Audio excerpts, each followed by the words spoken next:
শুভ সকাল।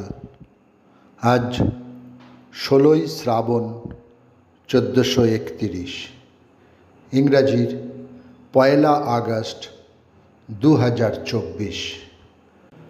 1 আগস্ট 1868 উত্তর কলকাতার সিমলে দত্ত পরিবারে জন্মগ্রহণ করেন শ্রীরামকৃষ্ণ পরমহংসদেবের এক ভক্ত, গৃহী সন্ন্যাসী ও লেখক মহেন্দ্রনাথ দত্ত।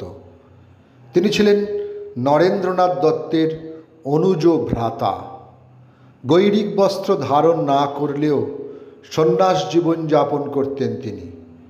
অনুরাগীদের তিনি প্রায়ই বলতেন, ভিন্ন বোধ বলতে কিছু নেই, এক শক্তি থেকেই ভিন্ন রকমের অভিন্ন যুক্তিবোধের সৃষ্টি হয়। 1899-এর 1 আগস্ট দিল্লি নিবাসী এক কাশ্মীরি পণ্ডিত পরিবারে জন্মগ্রহণ করেন ভারতীয় স্বাধীনতা সংগ্রামী কমলা কাউল। 16 বছর বয়সে বিবাহ করেন জওহরলাল নেহেরুকে। সেই সূত্রে তিনি কমলা নেহেরু। 1921 অসহযোগ আন্দোলনের সময় তিনি এলাহাবাদের নারী সংগঠিত করেন এবং দোকানে বিদেশি কাপড় ও বিদেশি পানীয় বিক্রয়ের বিরুদ্ধে পিকেটিং শুরু করেন। 1915 আজকের দিনে জন্মগ্রহণ করেন নাট্যতাত্ত্বিক ডক্টর সাধন কুমার ভট্টাচার্য।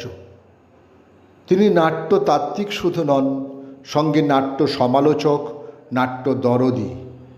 সাধনবাবু আমৃত্যু নিরলস পরিশ্রম ও তন্নিষ্ঠ গবেষণায় এবং প্রায় একক চেষ্টাতে আমাদের সামনে থিয়েটারের শিল্পতত্ত্ব ও নাট্যতত্ত্বের ভাবনার প্রকৃত প্রয়োগ ও গুরুত্ব তুলে ধরেছেন। এ বিষয়ে তিনি ঋত্বিক। নাম মেহজাবিন বানু, আমরা যাকে চিনি মীনা কুমারী নামে। তিনি ছিলেন একজন কবি ও চলচ্চিত্র অভিনেত্রী। 1933-এর আজকের দিনে বম্বেতে তিনি জন্মগ্রহণ করেন। পিতা আলী বক্স। কবিতার খাতাই ছিল তাঁর একাকিত্বের সঙ্গী, যা বই আকারে প্রকাশ পায় তাঁর মৃত্যুর পর। তাঁর কবিতার কটা লাইন: চাঁদ একা হয়, আকাশও বড়ই একাকী, কোথায় হৃদয় মিলে যায় দুটি একাকী, আকাঙ্ক্ষা নেভে তারারাও পিছু নেভে আজ, কাঁপে ধোয়া, কাঁপে নিভৃতে কোথাও একাকী, একেই জীবন বলে কিনা আমি জানি না। 1 আগস্ট 1846 লন্ডনে শেষ নিঃশ্বাস ত্যাগ করেন জোড়াসাঁকো ঠাকুরবাড়ির প্রতিষ্ঠাতা প্রিন্স দ্বারকানাথ ঠাকুর। তিনিই প্রথম বাঙালি যিনি ইউরোপীয়দের সমকক্ষ হিসেবে স্বীকৃতি লাভ করেছিলেন।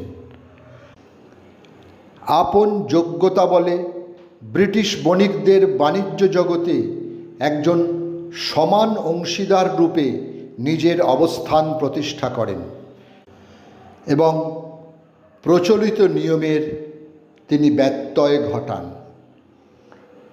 ভারতের মুম্বাই শহরে আজকের দিনে 1920 সালে শেষ নিঃশ্বাস ত্যাগ করেন চরমপন্থী কংগ্রেস নেতা বাল গঙ্গাধর তিলক।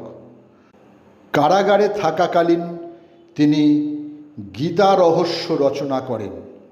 তার অনেকগুলি কপি বিক্রি হয়েছিল এবং সেই টাকা তিনি ভারতীয় স্বাধীনতা আন্দোলনের জন্য দান করেছিলেন।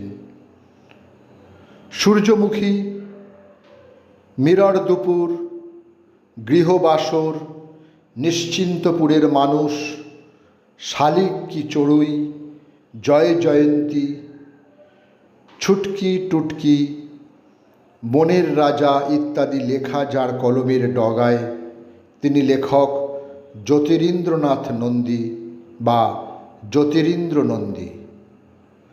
আজ তাঁর মৃত্যুদিন, সময়টা 1982। তাঁর সম্মানে মেট্রো রেল কর্তৃপক্ষ একটি স্টেশনের নামকরণ করেন জ্যোতিরিন্দ্রনাথ নন্দী মেট্রো স্টেশন। নীরোদচন্দ্র চৌধুরী, যিনি নীরোদ সি চৌধুরী নামেই বিখ্যাত ছিলেন, আজ তাঁর মৃত্যুদিন। সময়টা 1999। তিনি ছিলেন একজন খ্যাতনামা বাঙালি মননশীল লেখক ও বিশিষ্ট চিন্তাবিদ। সকলকেই আমার আনত প্রণাম।